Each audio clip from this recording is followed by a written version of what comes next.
100 years is a major milestone. One of the best-known homes in Ohio has now hit the century mark. It's commonly known as the Governor's Mansion, but its official name is the Ohio Governor's Residence and Heritage Garden. First Lady Fran DeWine was kind enough to spend nearly 2 hours with us this past week to show us around the historic home and expansive gardens.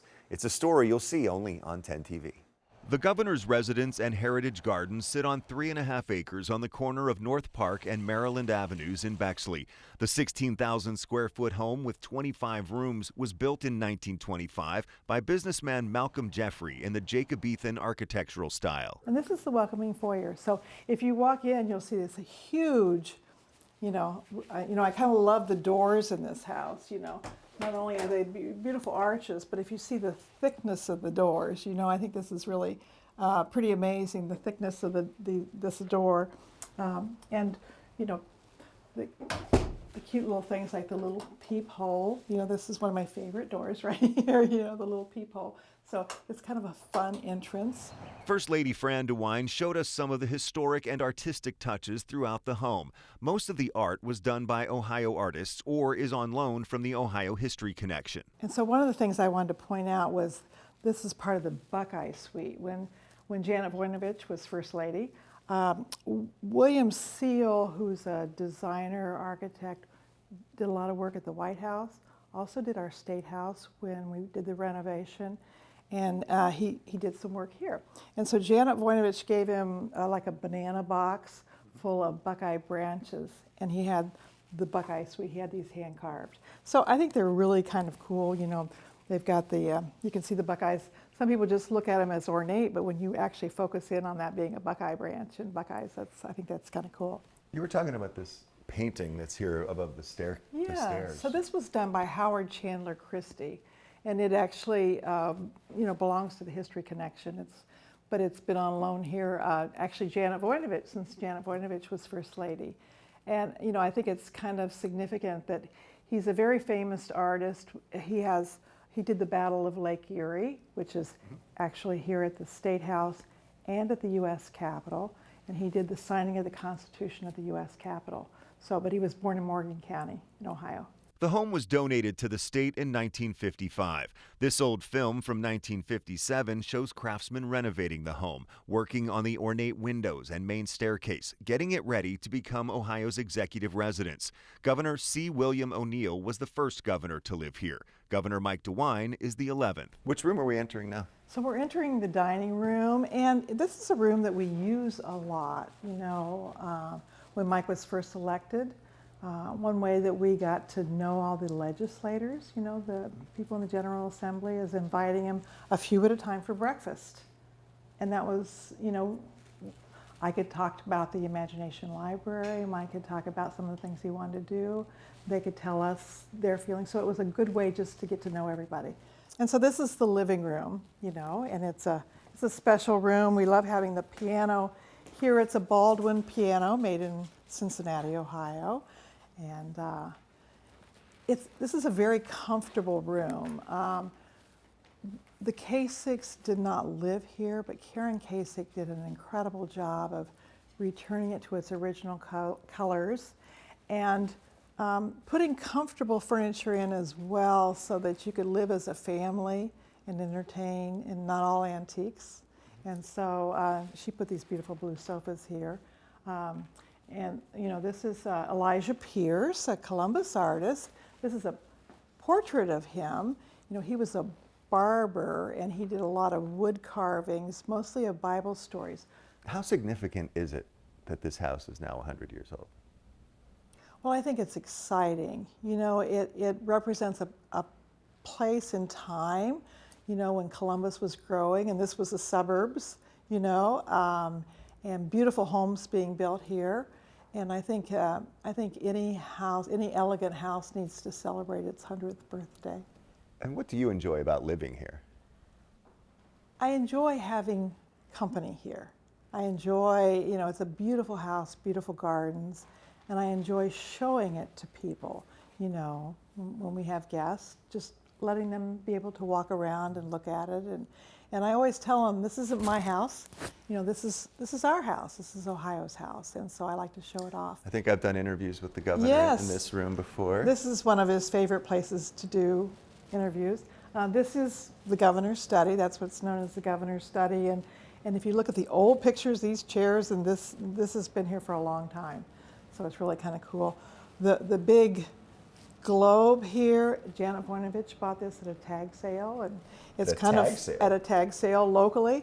And it's kind of fun to look at it because the countries have changed a lot since then. Some of the furniture, like these pieces, were actually made in the Mansfield Reformatory. You know, it was built. The reformatory was built in the 1870s. You know, as you know, to help reform young men and teach them skills and woodworking skills. And so these were carved there, and the picture frame there is carved from there. So I mean, it's so ornate too, with yes, the faces. Yeah, they're kind of fun. So The residence has hosted some very well-known names over the years: Martin Luther King Jr., Walter Mondale, George W. Bush, and more. if you look at this picture,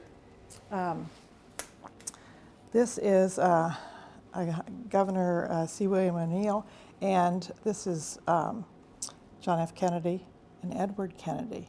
This is Governor Rhodes and Ronald Reagan, and this is the day he endorsed him. And after he endorsed him, someone asked Governor Rhodes, well, why did you endorse him today? And he said, yesterday would have been too early and tomorrow too late. So. Just off the governor's study is the Great Room. The governor and first lady hold meetings and host dinners and other events here. We actually found the original drawings of the house. And so this is, so we had this framed for this special year. So this is the drawing of the house in 1925. And then So that is the actual drawing? That's the actual drawing. And you just had it framed this year? We just had it framed this year. We just found it. You know, somewhere in some archive somewhere we found it. So that's and then the blueprints were there. And the blueprints are kind of interesting. This is just the first floor. But if you do the blueprints of the basement, there's like 2 coal rooms, there's an organ room, just all sorts of things that you wouldn't think of, you know. An organ room? Yeah. I don't know whether they had a big organ here. I don't know the music. I don't know. I have no idea. But anyway, it's kind of fun to see and how it's changed a little bit. Mrs. DeWine then took us to a place the public never gets to see on tours, behind the scenes in the kitchen. I kind of love this old part of the house because it really shows, you know, if you look here, you actually see, you know, the china. What do you think that's? Oh. So there's the china and the crystal and everything. You know, it's all kind of laid out here, and it's a working kitchen. You can see the dishes are in the sink. It's, you know, but you know, great freezers and refrigerators, and look, Jason made some bread today. So, but see the old equipment. It's still Hobart. It's still great equipment. I guess I expected this to be bigger. You know, we would like it to be bigger a lot of times, but it is what it is. In an old house, you work with what you have. All right, there she goes. And we're coming out into the Heritage Gardens? Yes, we are. So this is really kind of a special place. So when Hope Taft was First Lady, she established a set of gardens that represent the different areas in Ohio. And so we have tall prairie gardens, we have sand dune gardens, we have an Appalachian garden. So we have all these different kinds of gardens, and it's fun. And on Wednesdays, we have volunteer gardeners that come. Hope Taft still organizes them, and we have between 30 and 50 gardeners on any day. The grounds also include water gardens, complete with colorful fish and a resident turtle named Spike. The children love this. We have nets on here right now because we've had some blue herons take some of our fish. Oh, there's Spike. So Spike is our turtle. I don't know how many years I think he's been here for over 20 years. But he's a red slider. Uh-huh. Now this had, you know, a couple of weeks ago, this had cattails growing in it, very tall cattails. So it was sort of like a jungle, and he could hide. But there he is now. We cut it down for the winter time. But my contribution is the Storybook Trail, so that's what I'm going to show you. So, and this is a willow oak, and if you look, you know, there's holes under it You know, so I knew some of them go way deep into it and under it, so I knew that Peter Rabbit must live here. So I figured we'll do the tale of Peter Rabbit. So this is where it starts. Kids can explore Peter Rabbit's story at different stations throughout the Heritage Garden. Then she goes to the bunny bakery, and so to get brown bread and currant buns, and so I had to make a bunny bakery. So this is my bunny bakery that I made, and when I have my little 4-year-old grandkids here, they think this is really the coolest thing. They'll mix up stuff and play around here, but I just made that from a flower pot, and you know, I pretended like I was a mother bunny, and I got, you know, the prettiest rocks I could find and some broken china, and even a broken arrowhead here in the middle. And so anyway, so the kids can put their stuff in the oven to cook. The residence is eco-friendly with solar panels and underground cistern system to store water, and the gardens are organic. The First Lady says they use the vegetables grown here in meals at the residence and donate some produce to different organizations. Do you ever come out here and just kind of soak up the peace? Yeah, it is. It's very, I like to walk out here at least every night. Me and Dolly come out here, and it's just kind of fun. And we have, like right around here, we have a lot of blackberries. There's none left now, but there's still, you can see these are blackberry bushes here. So, you know, so if kids are walking here and, you know, they can pick a blackberry. What food we don't use in the house, we donate. All those beds there they've just sort of covered them up now because everything is gone. Mrs. DeWine says they've done a lot of things to keep the home and property in good shape, setting it on a solid foundation for the next 100 years. She says it's part of their job. When you live here, you keep things up. You know, you see it every day, and so I think it's always important, you know, for the governor to live here just to make sure that everything stays, you know, in good repair, and houses that are lived in are better houses.